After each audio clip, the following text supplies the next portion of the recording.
Coronavirus is on the news 24 hours a day, but there's still loads of other important things happening as well. This is the second video in our series, and we're bringing you all the biggest news stories that have nothing to do with coronavirus. Stories that you probably haven't heard about, but need to know. Starting with this. No. These migrants were trying to cross the Mediterranean Sea in a tiny fishing vessel to get to Europe. They ended up being rescued by a German charity ship. The migrants' boat had been launched by human traffickers based in Libya, and there were 150 people on board in total. They're safe now, but before getting back to dry land, they're being quarantined on an unused passenger ship, in case any of them have coronavirus. This terrifying CCTV footage has been released by authorities in Russia. The aeroplane, known as a Superjet, skidded on the runway and burst into flames in May last year. And now, finally, the plane commander has officially been charged with pilot error that caused the tragedy. Sadly, 41 out of the 78 people who were on board the plane were killed. In case you missed it, Barack Obama has officially endorsed Joe Biden in the race to become the President of the United States. Biden, of course, used to be the Vice President under Obama, and now, age 77, it's going to be him versus Donald Trump in the election later this year. Choosing Joe to be my Vice President was one of the best decisions I ever made, and he became a close friend.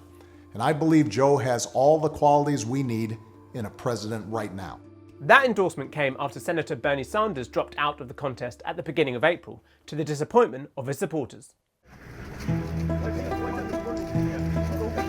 In Kenya, as well as fighting coronavirus, there's also been two other devastating natural disasters.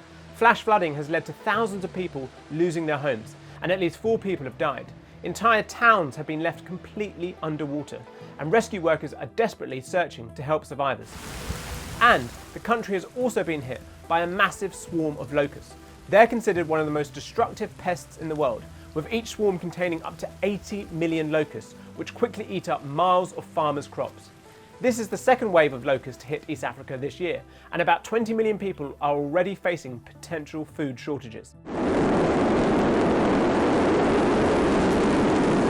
This rocket set off into space just before Christmas to drop off a new European space telescope, and it's been orbiting round the Earth ever since. Now, after a couple of months of tests, scientists say it's finally able to start its main mission, studying planets outside our solar system to try and figure out if there's a possibility of another planet like our own that's capable of sustaining life. Also last week, 3 astronauts returned to planet Earth after spending months inside the International Space Station conducting science experiments. Jessica Meir, Andrew Morgan and Oleg Skripochka touched down in Kazakhstan last week and were checked over by medical teams before finally being flown back home. Meanwhile, the first space mission to take off from American soil in 10 years has been announced by NASA, which will happen next month. These fighters have just taken control of a town near Tripoli, the capital of Libya. Violence between rival forces has got worse in the last few weeks, with innocent civilians getting caught in the firing line. The conflict is between military forces in the east of the country, who are allied with the rival government, and several different militia from the west who are loosely linked to the UN-backed authorities in the capital. In one case recently, airstrikes ended up hitting an ambulance, which killed the doctor inside. This luxury yacht was intercepted by police in Australia, allegedly packed with up to 1,000 kilograms of methamphetamine on board. 2 men were arrested, but authorities said they suspected that British and Mexican organised crime groups might have also been involved. Canada has just witnessed its worst mass murder in 30 years, after a gunman dressed up as a policeman and killed at least 18 people. The rampage went on for 12 hours, ending in a car chase until finally he was shot dead by police. In Yemen, floods have swept through Sana'a, the capital city, which is currently under the control of rebel forces. There was already a huge amount of poverty because of the civil war that's been going on there, and after last week's floods, some shopkeepers say they've been left with absolutely nothing. In Africa, the government of Chad says its soldiers have killed 1,000 terrorists linked to the Boko Haram jihadist group. The army says it's clearing extremists from a huge area between the countries of Chad, Nigeria, Niger and Cameroon. Fighting has been going on in the region for a decade, and last month Boko Haram killed more than 90 soldiers from Chad. A huge bridge in Italy collapsed, causing a truck driver to be hospitalised. Footage from the scene shows just how bad the damage is. And unfortunately, it's just the latest in a series of disasters like this.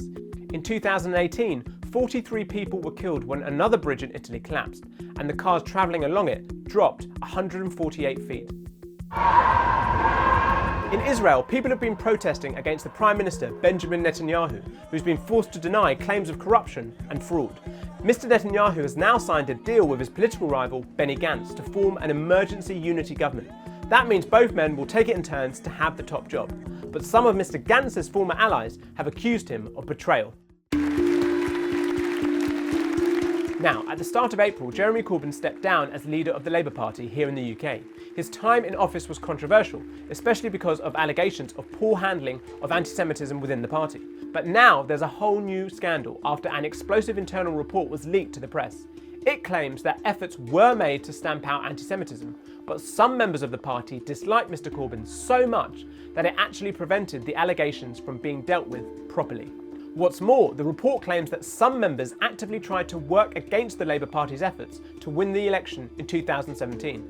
In a statement, the new Labour leader, Sir Keir Starmer, said there would be an urgent independent investigation and they'd put measures in place to protect the welfare of party members affected. This sea turtle has just hatched on a beach in Thailand. Because tourists are self-isolating at the moment, it means that turtles have got the sand to themselves, and the country is currently witnessing a new record for the number of babies that have hatched. Prince Harry and Meghan Markle have told the British tabloid newspapers that they've had enough, and they're going to end all engagement and cooperation with them. They've had a difficult relationship with the press for years, but now the couple say they've taken this decision because of distorted, false or invasive news stories. Remember, beginning at the start of April, Harry and Meghan are no longer senior working royals, which means they're not using the word royal anymore. His gun's unpinned. Yeah, I know. These Navy ships from Iran and America had a standoff in the middle of the sea.